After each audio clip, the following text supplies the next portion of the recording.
कि जिसे मैं बोल रही हूँ ना, personal and professional alignment framework. ये चीज़ मैंने अपनी पर्सनल सिचुएशन को बोला है। एंड सबको मैरी क्रिसमस, और थोड़े से दिन बचे, हमारा एडमिट कार्ड भी आ गया है। एंड ऑब्जर्वेशन क्या है कि जब हमें किसी चीज़ की ज़रूरत होती है वो अवेलेबल नहीं होता, जब हम घर में होते हैं हमारा दिमाग बाहर होता है। ये मेरी ऑब्जर्वेशन है। तो कोर प्रॉब्लम क्या है मेरी? Presence gap. कॉन्फ्लिक्ट क्या है? ये आपके साथ भी रिलेट हो सकता है, प्लीज़ कीजिए। कॉन्फ्लिक्ट क्या रहेगा? मेरा मतलब है कि लेक्चर के टोन में समझाना भी है, सिचुएशन को भी बताना है, फिर आपका समझना भी है, मेरा समझाना भी है, ऐसे चलता रहेगा। कॉन्फ्लिक्ट क्या है कि नेबर से ज़्यादा खुलकर बात नहीं कर पाई जितना ज़्यादा घर वालों से नहीं।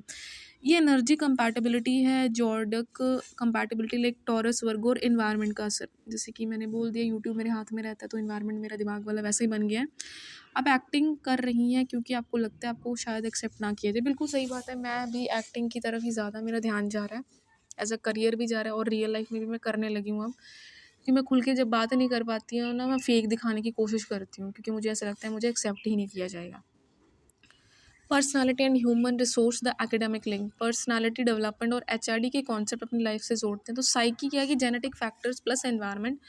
एनवायरनमेंट आई नो स्ट्रेसफुल है, पर पर्सनालिटी को रिस्ट्रिक्ट कर रहा है। सही भी है, पर टाइप्स क्या है कि हम एम्बीवर्ट कैटेगरी में देखे गए हैं, जो सिचुएशन के हिसाब से बदलती है। मेरी पर्सनैलिटी द क्रिस कनेक्ट, हमारी जनरेशन और पुरानी जनरेशन, पुरानी नहीं होती, वो पहले नई थी पर अब वो पुरानी हो गई है, ये वर्ड है सिर्फ, पर ऐसा नहीं होता। होता भी है पर हम सीरियस नहीं लेंगे इस चीज़ को। के बीच कम्युनिकेशन गैप इसीलिए है क्योंकि उनका सर्वाइवल मोड और था और हमारा एनालिटिकल मोड है। सर्वाइवल मोड क्या होता है?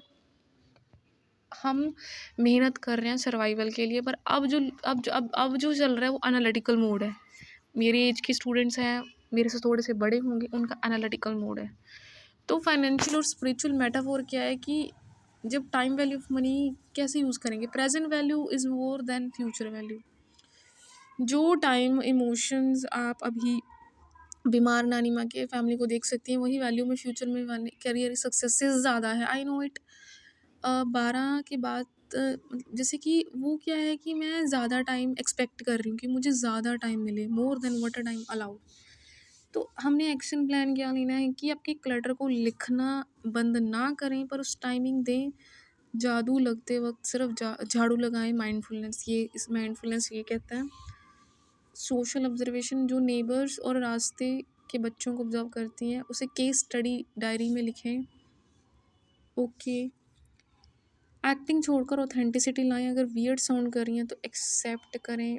ऑलरेडी कर लिया। सॉल्यूशन स्टूडेंट्स को बताएं कि करियर सिर्फ पैसा नहीं बल्कि अपनी पर्सनालिटी और एनवायरनमेंट का बैलेंस भी है।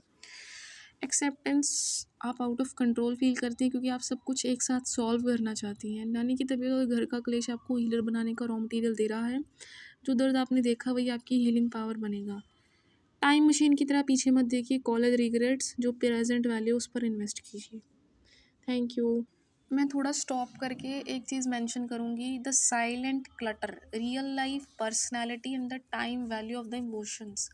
Observation, the neighbour and the actor, the tone of the environment. मैंने ऑब्जर्व किया कि मेरे पड़ोसी के बात करने से टोन घर के इन्वायरमेंट से अलग है। कभी कभी बाहर की एनर्जी को इतना ऑब्जर्व कर लेते हैं कि हमें लगता है कि हम वहीं ज़्यादा बिलोंग करते हैं। ये मेरा बिल्कुल एक्सपीरियंस है। द स्क्रिप्टेड सेल्फ, जब हम लोगों से बात करते हैं तो हम अक्सर एक एक्टिंग मोड में होते हैं। मैं सही बोल रही हूँ, उसको रिलेट कीजिए। हम वो बोलते हैं जो स्क्रिप्ट में है, सोसाइटी की एक्सपेक्टेशंस, ना कि वो जो हम महसूस कर रहे हैं। कोई नहीं बोलता, ना कोई बोल सकता है। द वियर्ड फीलिंग, जब आप किसी से बहुत खुलकर बात कर लेते हो तो जैसे मैंने नानी माँ से की, तो बाद में एक अजीब सा ट्रिगर होता है, मैंने इतना क्यों बोल दिया। Yes. What is personality? Human resource development. Personality सिर्फ दिखावा नहीं है, ये हमारी साइकी है। पर्सनालिटी मैंने पहले भी पढ़ा हुआ, पर मेरे दिमाग में घुसता नहीं है कि साइकी जो हम सोचते हैं वही पर्सनालिटी है, जो हमारे जेनेटिक फैक्टर और एनवायरनमेंट से बनती है। जेनेटिक फैक्टर, मेरे मम्मा को डिप्रेशन है तो मुझे भी थोड़ा थोड़ा है। एंड एनवायरनमेंट तो मैंने बता दिया ऊपर सिचुएशन को एक्सप्लेन करके। मेरी फैमिली का टाइम और जॉब अलग था, मेरा स्ट्रगल और थॉट्स अलग हैं। जब जॉब टाइमिंग मैच नहीं होती तो कॉन्फ्लिक्ट किसके साथ होता है? मेरे साथ होता है। एंड मैं एक एम्बीवर्ट हूँ। कभी एक्सट्रोवर्ट बनकर कुछ बोल देती हूँ, कभी इंट्रोवर्ट बनकर बिल्कुल अकेली महसूस करती हूँ।